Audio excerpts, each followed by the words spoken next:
Okay, so natural weight loss, as I was just saying, it seems to be the anomaly. A lot of people now have very little faith that their body can stay a natural, healthy weight, and there's many reasons for that.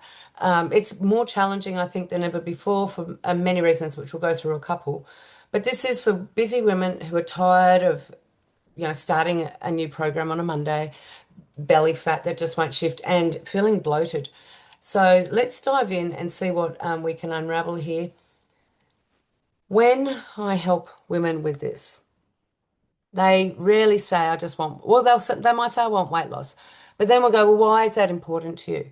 Why do you really want weight loss? And they'll go, well, I've lost a lot of confidence, or I don't feel very, good in my clothes. I've got to get a new wardrobe. Everything's tight. They might not be able to lean forward and do up their shoelaces. Just simple things on a daily level can be quite disheartening. Brain fog, motivation, and it's really distressing when your body does change, particularly in those pre and peri, like when you're going through menopausal times, because it seems like your body gets sabotaged by some greater force, and regardless of what you do, whatever worked in the past isn't suddenly working. And notwithstanding, we have a major pandemic in Australia of overweight Australians. Nearly 7 in 10 Australian adults are overweight, and in our children, it's 5 in 10. It's a massive problem. Excuse the pun. It's a problem because of the quality of life we're leading here is not that happy-go-lucky country anymore. It's the unhappy, medicated country in a lot of ways. So I want to just touch on diets and why diets fail. Diets fail for many reasons. Restricting a food group often makes people feel like they're being starved of something or denied something. And just our natural pleasure pathways will fight that. Our natural pleasure dopamine pathways, the way we're wired for reward and pleasure, will see dieting as punishment. So, whilst we might lose weight, we're being really good at punishing ourselves as soon as we stop, or if stress becomes an issue, the cravings will return and weight goes on. Now, we know this from research and studies, robust studies, I might say. So, it's not about willpower. And in fact, what happens with most diets is that the metabolism slows down and, and people just become obsessed with food. And that isn't really what I'm about. As I said before, women are after a flatter tummy. They don't want the bloating. They want more energy. We want to feel alive. We want to feel current. We want to feel young. And we understand as we get older that feeling youthful is inherently related to how much energy we've got. Now, this will be interesting. See if I can roll this. This Easter. This is one of my interviews. Yeah, so very interesting research, fresh out of Finland, showing that 5,000 people, so it's a big research, big survey conducted over 10 years. And they looked at the factors for people around about the age of 24 going into where a lot of weight can be gained and studied them for 10 years. And they looked at the different factors that cause weight. So interesting, only 25% of people didn't gain weight. So large percentage of people gain weight during. I won't show that whole interview, but that was an interview I did on Channel 9 a few years ago about this Danish study that showed that dieting actually has the opposite effect of what people want, which is obviously weight loss. Now, these are just different things that I've done. Judith will know this because she's familiar with my stuff. I've done a lot of work in developing countries with women, helping them. This in the top left was at Patan Hospital. Very passionate about that whole process of baby from conception, pregnancy, birth, and how it's brought into our villages and grown and developed as such. My kids down the bottom left-hand side, and these are some of the books I've written. I've now got 11 published books. Majority of them are in hormone space, but lots of other topics as well. Been on TV many times, over 30 times now, I've been interviewed on TV, discussing generally hormones or eating patterns, some social factors, but a lot of it's around health and how people can be healthier with simple strategies in the house, not drug driven or medical driven. So, why are women struggling more than ever before? I really think, and I've been on the planet a few decades now, that what I've seen in my short time is a lot of change around how we roll out our days. We don't lean into the day slowly as a whole. Most women, I mean, I'd say the majority actually race into the day. They're stressed before their feet hit the floor. They therefore eat when they're stressed. They don't switch off properly at night, so they have this terrible sleeping pattern. Hormone changes galore. They're busy, they're doing stuff for other people, they're trying to climb ladders, corporate ladders, whatever it may be. And at the end of the day, women are just bone exhausted. And we're craving stuff. And it might not be food that we're craving, we might be craving a holiday or a sleep, but we manifest it through food. Now, I was saying before about the traditional diets being an absolute fail point, and still to this day in Australia, which is a country I love dearly, we are creating 300 new diabetics every single day with this ridiculous food approach of making people count calories. It doesn't work. We know that based on the evidence. So, one person every 5 minutes is diagnosed with diabetes. Why we continue to make them feel bad for eating certain foods and encouraging them to eat grains and all these other foods is way beyond me. I'm a nutritionist. We believe in using food as medicine. It's not just about the calories, it's about the nutritional content, how that food was grown, how it's cooked, and how you consume it. Because if you've got high floating cortisol or insulin, that would be radically different to consuming food when you're relaxed and really thoroughly enjoying it. Stimulants are another way people are being, I guess, led to lose weight in Australia and other developing countries. And the most common one here is Duramine. Then it's not dissimilar to caffeine or guarana and pre-workouts or speed. To be honest, what the whole idea behind these stimulants are to boost the metabolism. So in theory, you burn more calories. The majority of people who see me for weight loss are burnt out. The last thing they need is to be stimulated. In fact, I usually do the opposite once. If we do a saliva test, we base our approach on that. If we don't do a saliva test, just from the language they're using or the words they use, I say, actually, we need to switch you off, not stimulate you more.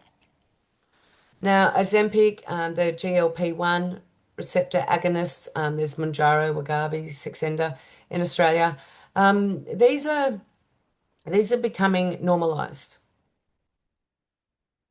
And when I say normalized, I was chatting to some friends last night about this, how 20, 21-year-olds are using this to lose 3 kilos over 3 months so they can look good for summer. Or they've got a trip to Bali coming up, so they want to look good in their bikinis. And they think it's a really simple solution to what's going to become for them a metabolic nightmare. Now, I understand if you're carrying 150 kgs and you're at desperate point, sure, dropping 30 is definitely going to improve your health parameters. But the way these drugs are being used is not just that way. They're being used on private market. People can afford them. And the death rate with them is really high. Now, I did a post on this the other day and someone was trying to defend it, defend say these drugs are safe and effective. And I was going, really? Okay. Will you believe what you want to believe? This organisation that gathers this data on behalf of the government, who regulates pharmaceuticals, that's 96% sponsored by pharmaceuticals, has even printed, and you can check it out anytime you like, these adverse events associated with these drugs. Now, it is underreported, incredibly so. And that's because to make any adverse event reporting is just time prohibitive. I've been in ED in hospitals for years and we might go, oh yeah, this is obviously a drug effect of bloody blah, beta blocker, or we didn't have Ozempic in those days, but whatever. Did we go and put it in as an adverse event? No. We didn't have time, number one, but we're dealing with the patient in front of us. But two, the paperwork is exhausting and no one wanted to do it. Plus, you had to do follow-up. No one does it. So it's grossly unreported. This is for Mounjaro, which is meant to be the new safer one. It's only been in Australia for 2 years. Same deal. At this stage, 7 reported deaths.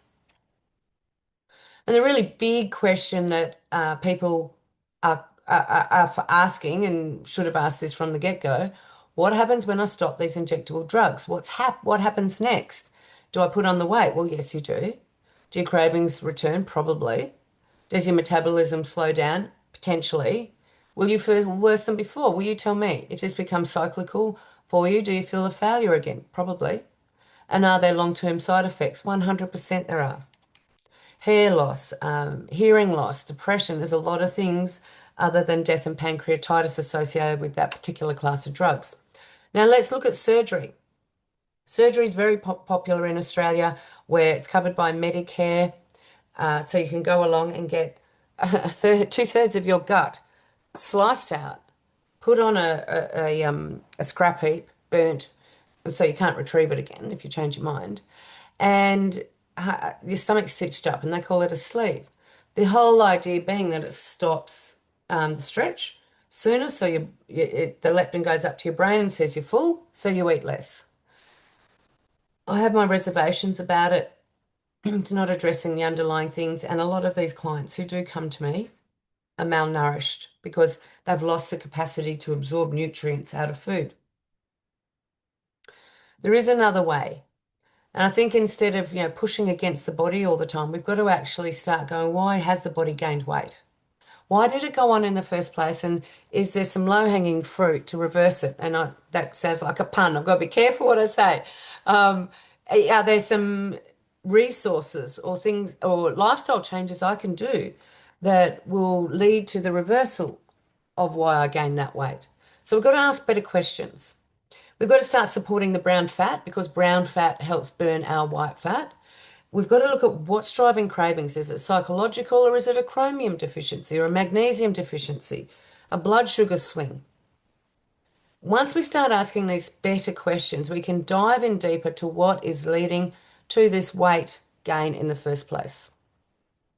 Now, my approach is to help people fall back in love with food. It hurts me a little bit that we've moved so far away of food being the solution and becoming it's the problem. Is it the problem or is your choice in food the problem? It's like saying to someone, oh, I really want to be rich, but I hate money. So, well, that's a funny attitude, isn't it? If you want to be rich and have lots of money, don't you want to love money? If you want to have a healthy body, a normal body weight, shouldn't you be in love with food? It's your everything. Now, and please pop in the chat if you've tried any of these, if you've tried intermittent fasting or carnivore or keto or being vegetarian or zone or blood group or any other, there's a plethora of different eating plans out there. Let me know in the chat what your experience is with them and whether they worked. And if they didn't work, what fell apart in the end for you? Now, when I am with people, consulting people, and I've got eating plans, generally, overall, I'll take them back to the blood group diet and what I call zone. So that means eating 30% of your food consumption every meal with protein. And there's some really good reasons why. I also like helping people understand that we usually overeat. Now, there's a Japanese saying called Haribachi Bu. Haribachi Bu means you eat to 80% full. It's part of that blue zone phenomena where people around the world eat and they still leave a little bit there that they could eat, but they don't go over. Now you can see on the left-hand side there, same size pizza. I wish it wasn't a pizza, but it makes the point. On the left-hand side, on a big plate, the small pizza doesn't look filling. And so we're inclined to eat all of it or want more. Whereas the one on the right-hand side, same size pizza, smaller plate, and our brain is already going, oh, well, that's a lot. I will feel full with that. So it's the perception that also feeds back into our brain that we're full and have satiety. Blood sugar swings, a really big problem I do see, not just with children, but grown-ups, adults, I should say grown-ups, big people, is this blood sugar swing phenomena. Now, the red line is somebody who could be really healthy and they might wake up, have some fruit salad, maybe a coffee, maybe an acai bowl, a lot of sugar in there, which over time, over 15 to 45 minutes, the sugar will be absorbed out of their gut into their bloodstream and they get this rise in blood sugar. And when the blood sugar starts to go up, we start releasing another hormone called insulin, which is really necessary. So insulin goes and opens up the cells around the body, so that that sugar that's floating around, that glucose, can go into the cells where it gets stored. That's a really important process. If it stays in the bloodstream and it goes too high, what it will do is agitate our brain and can lead to fitting. It can lead to agitation. A lot of people get a bit anxious or a bit jittery when their blood sugar's high. Some people get headaches, but certainly it's not safe. And that high blood sugar level, aside from stimulating insulin, will also flick on a process called lipogenesis, which is lipofat to make. So we start making fat. So we need to get that sugar out of the bloodstream super quick. Then there'll be this plummet down where all that sugar is taken out of the bloodstream. And suddenly we're facing the opposite problem of low blood sugar. So the body then will start craving more sugary foods. It'll like, oh, I need a biscuit, maybe another coffee to stimulate myself. And these are all the morning tea hassles that people have. So they'll find themselves at the buffet or down at the cafeteria ordering a muffin and another coffee, and then they go through the process again. A lot of sugar pops out, drops. Then they're craving sushi, pasta, fried rice for lunch or a focaccia, whatever it might be. Too much sugar. And people get a bit of a shock. They go, oh, Sam, but sushi's really healthy for you. Fruit's really healthy for you. I go, yeah, but they're all sugar foods. What they do inside your body is get released into sugar. There are different sorts of sugars, but essentially they get broken down the smallest block, which is called glucose, which then will activate your insulin swing. So we need to offset all of this with protein. So you can see the green line there. All this person did was add in more protein. So sure, they might have had a bit of fruit salad for breakfast, but they had 2 eggs. Or like I actually had soup this morning, a minestrone I made with a lot of beans, brown rice, and that was enough protein and a bit of salmon actually to make sure I didn't do this swing. Adding protein is the best way to manage this. And when people do add more protein, they say their sugar cravings go. And that's wonderful because when the sugar cravings go, they're not going to be drawn into the bag of lollies. Now, detox pathways are really important for weight loss as well. This is a photo from a few weeks ago when I was in Thailand at a detox place. And I went there I think it's good every year to detox. There's some bentonite clay there's some psyllium, there's some apple cider vinegar, some drinks. But overall, the whole program is to detox your gut, detox your lungs. So we did a lot of breathing meditations. Detox your skin. There was a lot of sweat lodges and cold plunges and different things. Your kidneys, we drank a lot of water and filtered water. Lymphatics, jiggle machines, dry skin brushing, and your liver. Now, if one of those systems is clogged up, particularly the lymphatics, weight loss is hard. And you'll find if your liver's a little bit clogged up or your gut's not working efficiently, weight gain goes on quicker. Now, the second pillar I talk about with natural weight loss is how to move your body in a sustainable way. Moving your body isn't just an option, it's a necessity. Our body needs it, one, so it can, squeeze everything so your lymphatics work and your gut works. But we need to make sure that the type of exercise you're doing is appropriate for where you're at. Dragging tires through car parks is not appropriate for a woman going through menopause. It's the worst thing she could do. She's burnt out already. The last thing we want to do is burn her out even more.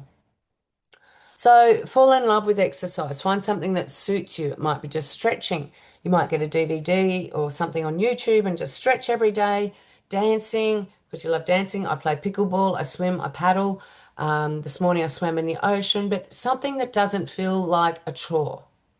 It has to be something that you're mildly in love with, hopefully passionately in love with, that come rain, hail, shine, you're going to do it regardless.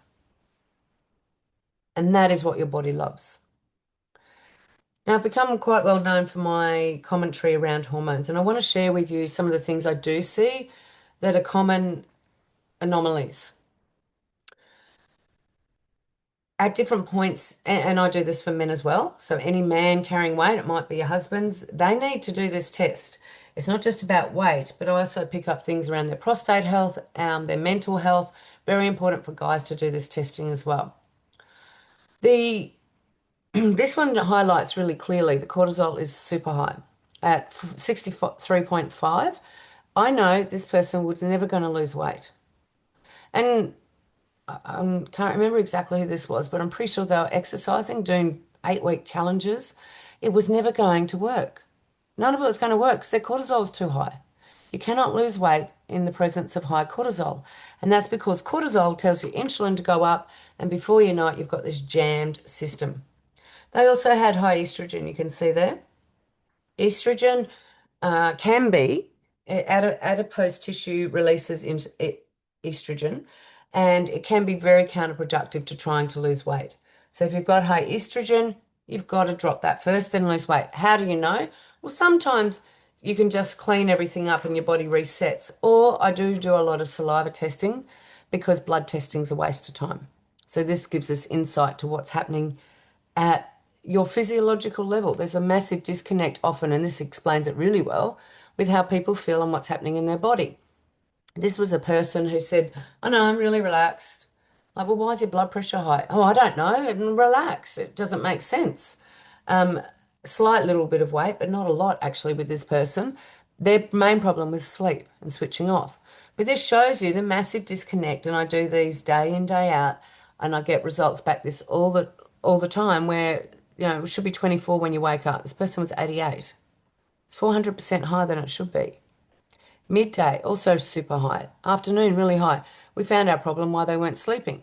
At night time, their cortisol was as high as it should be in the morning, so they weren't getting any melatonin being secreted. And we need good sleep in order to lose weight. We only lose weight when we're having good sleep. Another example, high testosterone here, 132, not going to lose weight. These are the girls with endometriosis and polycystic ovary. You can't lose weight, but they also have high cortisol and high estrogen. Forget it. Forget trying to lose weight. It's not going to happen unless, I guess, they take a drug or do a sleeve. But who wants to do that when you can balance these naturally and then you lose weight? High estrogen again, and look how low their testosterone was. This person was burnt out big time. Now, I'll see if I can play this. Michelle came and saw me a few years ago. I'll see if I can get this to work.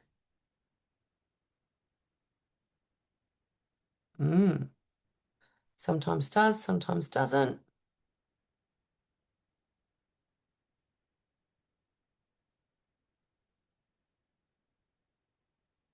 Mm. No, I can't. Oh, there we go. Oh,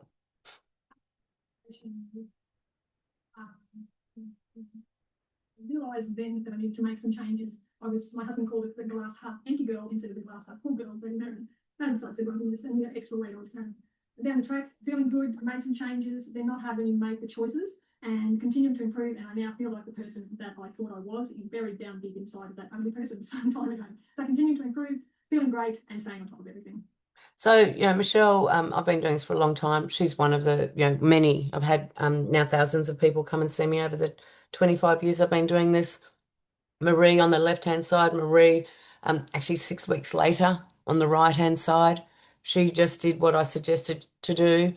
And, all I can say is for your friends that you talk to, whoever watches this, and you watching wherever you are now, imagine making some changes today. So in 8 weeks, you really swung things around.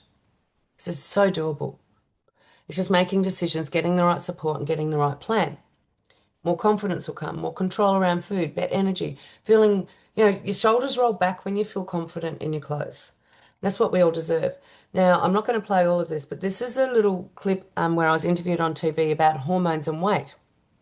I'll just fast jump down a bit. Eating weight loss plans that you might have in mind. And Sam's back with us again this morning. Great to see you, Sam. So explain to us the link again between hormone levels and weight loss. Yeah, so hormones are things that both sexes make, and they're like our internal postal service. They take messages from one part of your body to another.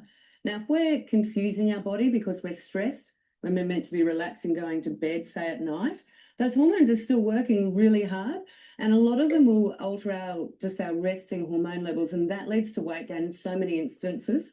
Particularly stress. It's a big one. So, Sam, you said that there are 3 hormone imbalances that are most common. Yeah. What are they? Yeah, so there's 3 common ones. I break them down into sex hormones, stress hormones, and sugar hormones.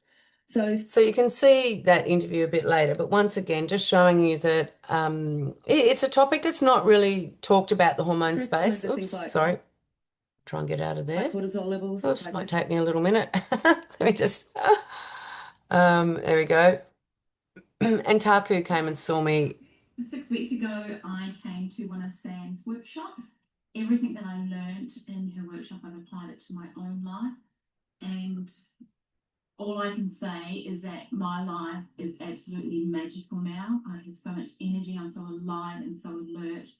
But I cannot express how grateful I am to Sam for everything that she's done for me in just 6 short weeks.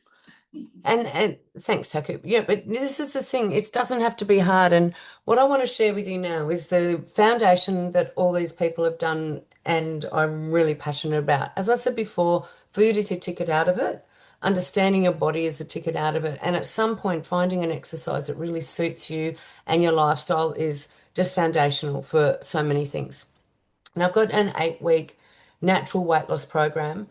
It's educative. It helps you with managing tummy fat. It invites you to do a simple daily routine.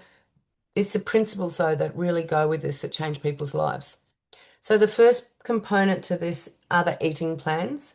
And there's 8 weeks of these. They come with recipes that are really simple.